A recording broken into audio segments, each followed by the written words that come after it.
Salut l'équipe et bienvenue dans cette nouvelle vidéo dans laquelle nous allons traiter du narcissisme. Donc la personnalité narcissique est une personne qui ramène absolument tout à lui. Il ne s'intéresse jamais à ce que font les autres. La conversation n'a pour sujet que ses exploits et ses réussites personnelles. D'ailleurs, il est surpris que lors de ses présences, on puisse parler d'un autre sujet que de lui. Le moindre de ses gestes doit être admiré.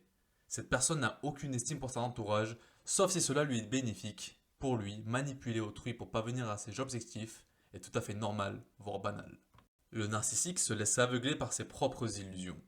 Il se croit littéralement au-dessus des autres. Selon le manuel diagnostique et statistique des troubles mentaux, il s'agit d'un mode général de fantaisie ou de comportement grandiose, de besoin d'être admiré et de manque d'empathie qui apparaissent au début de l'âge adulte et sont présents dans des contextes divers. Le psychologue Palazzolo nous dit qu'il ne faut pas confondre une personnalité narcissique avec une personnalité à tendance narcissique. Des traits narcissiques sont fréquents chez les adolescents sans que le sujet ne devienne une personnalité narcissique pour autant dans le futur. Ce trouble de la personnalité touche des hommes dans plus de la moitié des cas, jusqu'à 75%. On estime que moins de 1% de la population générale est concernée, mais près de 10% en ce qui concerne les personnes qui consultent un psychiatre. Donc le sujet qui présente une personnalité narcissique a le sentiment d'être quelqu'un d'unique, qui doit être constamment admiré par les autres. Il fait preuve d'autosatisfaction, d'un manque criant de modestie allant jusqu'à l'arrogance. Contrairement à certaines personnes qui souffrent d'un manque d'estime de soi, les personnalités narcissiques présentent un excès d'estime de soi. Cette sensation est souvent renforcée par une phase d'ascension sociale marquée par une réussite professionnelle. Néanmoins, il n'est pas rare que l'individu narcissique commette des erreurs de jugement, précisément parce qu'il surestime ses compétences et ses qualités, aboutissant souvent à des échecs cuisants. L'adversité ne le stimule pas, à la différence de la personnalité antisociale avec qui il partage le manque de scrupules. Il est également obsédé par la perfection. La personnalité narcissique a tendance à exploiter les autres. Les autres ne sont là que pour l'admirer, mais ne reçoivent en retour aucune considération. Admirés pendant un temps, ils peuvent ensuite faire l'objet de mépris, soit parce qu'ils cessent de s'intéresser à la personne narcissique, soit parce que cette dernière a atteint son but et considère qu'elle n'a plus besoin d'eux. L'entourage doit être à son service. Ayant souvent un besoin de contrôle important, eu tendance à la critique et à l'égocentrisme, ces sujets acceptent difficilement les avis qui diffèrent des leurs, n'ont pas conscience de leurs besoins, ni de ceux des autres, ni des effets de leur comportement sur leur entourage. Ils se montrent intransigeants et attendent des autres qu'ils les voient tels qu'ils le désirent. Ils sont aussi très exigeants vis-à-vis de leurs enfants, les considérant comme des extensions d'eux-mêmes. Ces caractéristiques conduisent les parents souffrant d'une personnalité narcissique à être très intrusifs dans certains domaines et très négligents dans d'autres vis-à-vis de leurs enfants. Différents types de punitions sont parfois même utilisés afin que les enfants agissent comme leurs parents le souhaitent. Et dans ces différents types de punitions, nous n'excluons pas la violence physique. La maltraitance physique, les crises de colère, la culpabilisation, l'abandon émotionnel sont fréquents. Les sujets qui présentent une personnalité narcissique se sentent souvent rejetés, humiliés, voire menacés. Pour se protéger, ils réagissent par le dédain.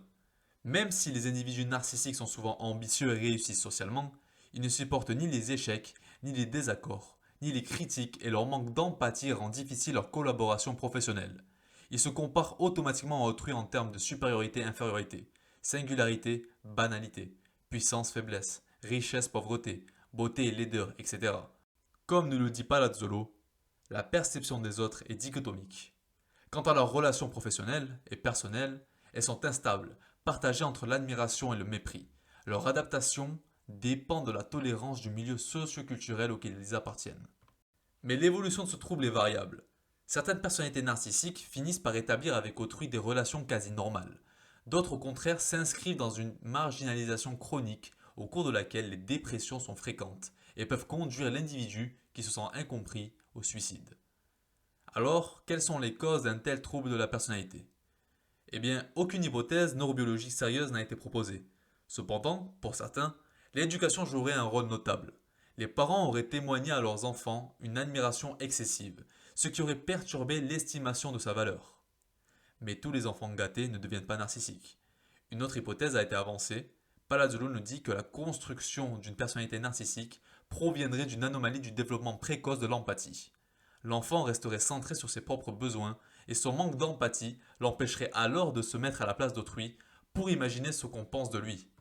Les sujets qui présentent une personnalité narcissique consultent parfois à la demande de leurs proches ou quand ils se sentent déprimés de ne pas être compris.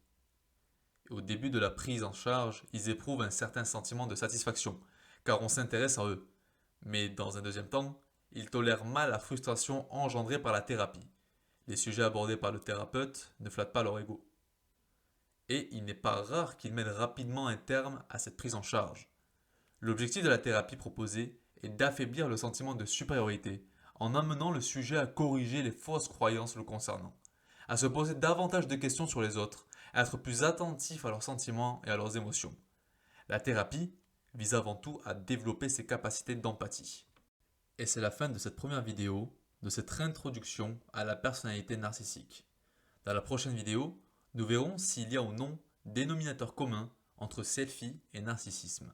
Et enfin, nous terminerons cette courte série sur le narcissisme en parlant de narcissisme et de séduction pour enfin finir sur les enfants narcissiques. Merci à vous pour votre écoute et à très bientôt.